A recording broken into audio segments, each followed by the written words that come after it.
In 2021, Washington's Blake Law fundamentally reshaped our legal landscape by retroactively decriminalizing drug possession. This landmark decision, stemming from the State versus Blake ruling, declared the state's drug possession law unconstitutional because it didn't require knowing possession.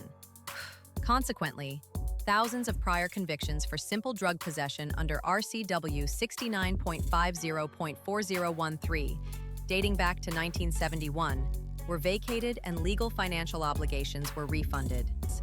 The law failed to address parents who lost their parental rights due to dirty drug screens or non-compliance with drug treatment.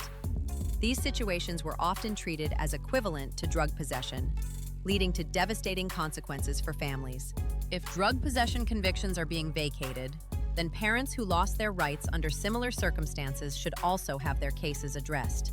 We demand that these parents not only have their rights restored, but also be reimbursed for all child support paid while their children were in foster care. This compensation is crucial, as these payments were made under circumstances now deemed unconstitutional. Even though drug possession has been recriminalized, the retroactive vacating of convictions from the Blake decision is still actively happening.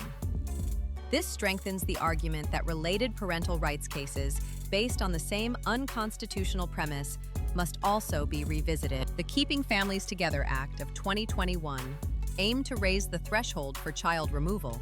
Ironically, DCYF can't remove anyone's child from their physical custody because it doesn't say they can in the law. DCYF claims that more children are dying from fentanyl, when in fact, that is not even possible. Drug addiction alone only affects 0.6% of the U.S. population. The CDC provides that sudden infant death is still the leading cause of death among infants, not fentanyl. This also brings into question why DCYF thinks they can take anyone's child, since there exists no warrant under RCW 13.34. Only a dependency petition for children that are found to be abandoned, defined dependent wards of the state.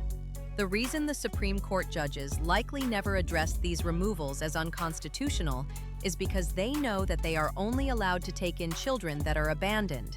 The judges who made the Blake decision also know that no parent can be charged with using drugs and use such a charge as authority over any form of intervention when it comes to juvenile dependency.